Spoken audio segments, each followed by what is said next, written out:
بسم اللہ الرحمن الرحیم۔ حضرت زید بن حارث رضی اللہ عنہ زمانہ جہالیت میں اپنی والدہ کے ساتھ ننیحال جا رہے تھے۔ بنو قیس نے قافلے کو لوٹا جس میں زید رضی اللہ عنہ بھی تھے۔ ان کو مکہ کے بازار میں لا کر بیچا۔ حکیم بن حزم نے اپنی پھوپھی حضرت خدیجہ رضی اللہ عنہ کے لیے ان کو خرید لیا۔ جب حضور اقدس صلی اللہ علیہ وآلہ وسلم کا نکاح حضرت خدیجہ رضی اللہ عنہ سے ہوا تو انہوں نے زید رضی اللہ عنہ کو حضور اقدس صلی اللہ علیہ وآلہ وسلم کی خدمت میں ہدیے کے طور پر پیش کر دیا۔ زید رضی اللہ عنہ کے والد کو ان کے فراق کا بہت صدمہ تھا اور ہونا ہی چاہیے تھا کہ اولاد کی محبت فطری چیز ہے۔ وہ زید کے فراق میں روتے اور اشعار پڑھتے پھرا کرتے تھے۔ اکثر جو اشعار پڑھتے تھے ان کا مختصر ترجمہ یہ ہے کہ میں زید رضی اللہ عنہ کی یاد میں روتا ہوں اور یہ بھی نہیں جانتا کہ وہ زندہ ہے تاکہ اس کی امید کی جائے یا موت نے اس کو نمٹا دیا۔ خدا کی قسم مجھے یہ بھی معلوم نہیں کہ تجھے اے زید رضی اللہ عنہ نرم زمین نے ہلاک کیا یا کسی پہاڑ نے ہلاک کیا۔ کاش مجھے یہ معلوم ہو جاتا کہ تو عمر بھر میں کبھی بھی واپس آئے گا یا نہیں۔ ساری دنیا میں میری تنہائی غرض تیری واپسی ہے۔ جب آفتاب طلوع ہوتا ہے جب بھی مجھے زید ہی یاد آتا ہے اور جب بارش ہونے کو ہوتی ہے جب بھی اسی کی یاد مجھے ستاتی ہے اور جب ہوائیں چلتی ہیں تو وہ بھی اس کی یاد کو بڑھاتی ہیں۔ ہائے میرا غم اور میرا فکر کس قدر طویل ہو گیا۔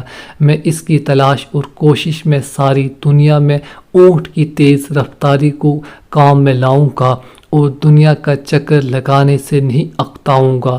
اونٹ چلنے سے اکتا جائیں تو اکتا جائیں لیکن میں کبھی بھی نہیں اکتاؤں گا۔ اپنی ساری زندگی اسی پر گزار دوں گا۔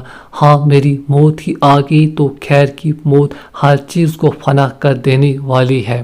آدمی خواہ ہی امیدیں لگائے مگر میں اپنے بعد فلاں رشتہ داروں اور اولاد کو وصیت کروں گا کہ وہ بھی اسی طرح زید رضی اللہ عنہ کو ڈھونڈتے رہیں۔ غرض یہ اشعار وہ پڑھتے تھے اور روتے ہوئے ڈھونڈتے پھرا کرتے تھے۔ اتفاق سے ان کی قوم کے چند لوگوں کا حج کا جانا ہوا اور انہوں نے زید رضی اللہ عنہ کو پہچانا۔ باپ کا حال سنایا، شعر سنائے اور ان کی یاد فراق کی داستان سنائی۔ حضرت زید رضی اللہ عنہ نے ان کے ہاتھ 3 شعر کہہ کر بھیجے جن کا مطلب یہ تھا کہ میں یہاں مکہ میں ہوں، خیریت سے ہوں، تم غم اور صدمہ نہ کرو، میں بڑے کریم لوگوں کی غلامی میں ہوں۔ ان لوگوں نے جا کر زید رضی اللہ عنہ کی خیر خبر ان کے باپ کو سنائی اور وہ اشعار سنائے جو زید رضی اللہ عنہ نے کہہ کر بھیجے تھے اور پتہ بتایا۔ زید رضی اللہ عنہ کے باپ اور چاچا فدیے کی رقم لے کر ان کو غلامی سے چھڑانے کی نیت سے مکہ مکرمہ پہنچے۔ تحقیق کی پتہ چلا حضور اقدس صلی اللہ علیہ وآلہ وسلم کی خدمت میں پہنچے اور عرض کیا، اے ہاشم کی اولاد اور اپنی قوم کے سردار، تم لوگ حرم کے رہنے والے ہو اور اللہ کے گھر کے پڑوسی، تم خود قیدیوں کو رہا کرتے ہو، بھوکوں کو کھانا دیتے ہو۔ ہم اپنے بیٹے کی طلب میں تمہارے پاس پہنچے ہیں، ہم پر احسان کرو اور کرم فرماؤ اور فدیہ قبول کر لو اور اس کو رہا کر دو، بلکہ جو فدیہ ہو اس سے زیادہ لے لو۔ حضور اقدس صلی اللہ علیہ وآلہ وسلم نے فرمایا، کیا بات ہے؟ عرض کیا، زید رضی اللہ عنہ کی طلب میں ہم لوگ آئے ہیں۔ حضور اقدس صلی اللہ علیہ وآلہ وسلم نے ارشاد فرمایا، بس اتنی سی بات ہے؟ عرض کیا، حضور اقدس صلی اللہ علیہ وآلہ وسلم بس یہی عرض ہے۔ آپ صلی اللہ علیہ وآلہ وسلم نے ارشاد فرمایا، اس کو بلا لو اور اس سے پوچھ لو، اگر وہ تمہارے ساتھ جانا چاہے تو بغیر فدیے ہی کہ وہ تمہاری نظر ہے، اور اگر نہ جانا چاہے تو میں ایسے شخص پر خبر نہیں کر سکتا جو خود نہ جانا چاہے۔ انہوں نے عرض کیا آپ صلی اللہ علیہ وآلہ وسلم نے استحقاق سے بھی زیادہ احسان فرمایا، یہ بات خوشی سے منصور ہے۔ حضرت زید رضی اللہ عنہ بلائے گئے، آپ صلی اللہ علیہ وآلہ وسلم نے فرمایا کہ تم ان کو پہچانتے ہو؟ عرض کیا جی ہاں پہچانتا ہوں، یہ میرے باپ ہیں اور یہ میرے چاچا۔ حضور اقدس صلی اللہ علیہ وآلہ وسلم نے فرمایا میرا حال بھی تمہیں معلوم ہے، اب تمہیں اختیار ہے کہ میرے پاس رہنا چاہو ہو تو میرے پاس رہو، ان کے ساتھ جانا چاہو تو اجازت ہے۔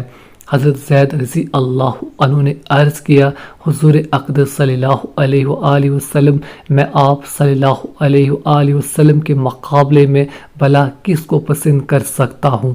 آپ صلی اللہ علیہ وآلہ وسلم میرے لیے باپ کی جگہ بھی ہیں اور چاچے کی جگہ بھی۔ ان دونوں باپ چاچا نے کہا کہ زید رضی اللہ عنہ غلامی کی آزادی پر ترجیح دیتے ہو اور باپ چاچا اور سب گھر والوں کے مقابلے میں غلام رہنے کو پسند کرتے ہو۔ زید رضی اللہ عنہ نے کہا ہاں میں حضور اقدس صلی اللہ علیہ وآلہ وسلم کی طرف اشارہ کر کے ایسی بات دیکھی ہے جس کے مقابلے میں کسی چیز کو بھی پسند نہیں کر سکتا۔ حضور اقدس صلی اللہ علیہ وآلہ وسلم نے جب یہ جواب سنا تو ان کو گود میں لے لیا اور فرمایا کہ میں نے اس کو اپنا بیٹا بنا لیا۔ زید رضی اللہ عنہ کے باپ اور چاچا بھی یہ منظر دیکھ کر نہایت خوش ہوئے اور خوشی سے ان کو چھوڑ کر چلے گئے۔ حضرت زید رضی اللہ عنہ اس وقت بچے تھے۔ بچپن کی حالت میں سارے گھر کو عزیز و اقارب کو غلامی پر قربان کر دینا جس محبت کا پتہ دیتا ہے وہ ظاہر ہے۔